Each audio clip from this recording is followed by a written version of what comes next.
Pernah membayangkan pagi-pagi bangun tidur dari rumah kayu yang mungil, lalu berjalan santai menyusuri pepohonan pinus yang rindang, kemudian bermain ayunan dengan diiringi hembusan angin yang sepoi-sepoi?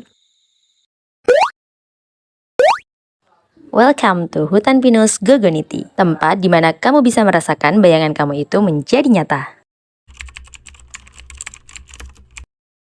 Hutan Pinus Gogoniti ini termasuk ke dalam destinasi wisata alam di Desa Wisata Kemiri Gede yang secara administratif terletak di Kecamatan Kesamben, Kabupaten Blitar, Provinsi Jawa Timur.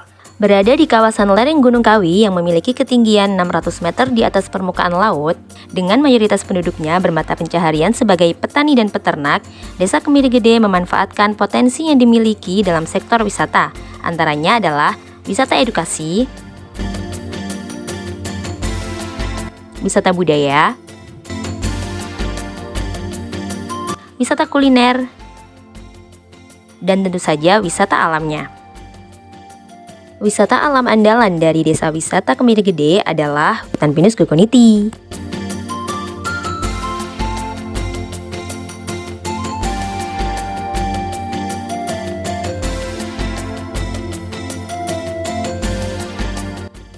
Dengan membayar tiket masuk sebesar Rp5.000 saja, para pengunjung bisa menikmati sensasi kesejukan bersantai di tengah hutan pinus.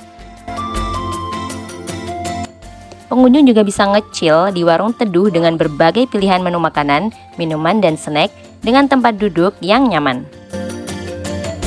Tempat untuk melaksanakan sholat pun tersedia dengan bangunan kayu yang estetik lengkap dengan tempat wudhu dan toiletnya.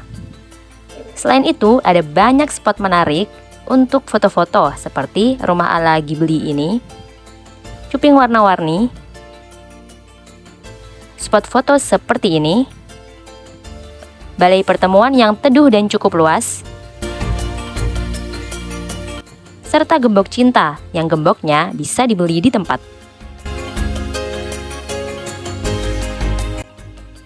Setelah membaca dan mengamati tentang desa wisata, saya jadi menemukan analogi tentang desa wisata yang bagi saya pas. Sebuah desa dengan segala potensinya di bidang masing-masing ini ibarat seorang bocah yang tentu saja menyimpan potensi dalam dirinya. Ada bocah yang sudah terlihat potensinya, ada juga yang belum. Begitupun desa-desa di negeri ini.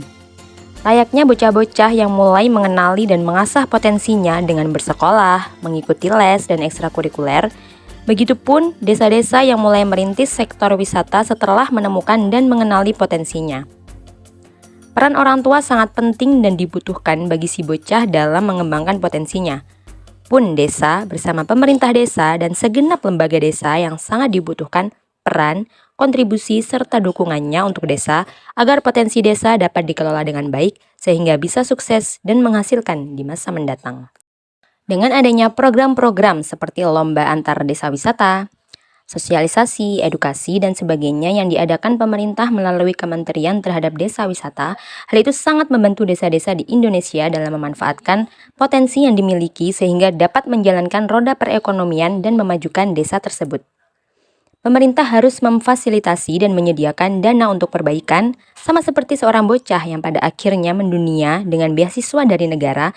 Begitupun desa wisata, ia mampu mendunia jika dibantu dan difasilitasi oleh pemerintah. Contohnya dalam pemasarannya dan perbaikan akses menuju desa wisata tersebut. Seperti di Desa Wisata Kemiri Gede ini, akses untuk menuju ke Hutan Pinus Gogoniti cukup sulit untuk dilalui kendaraan roda 4. Lantas, bagaimana akan mendunia jika akses menuju perdesaan saja masih minim kenyamanan dan keamanan?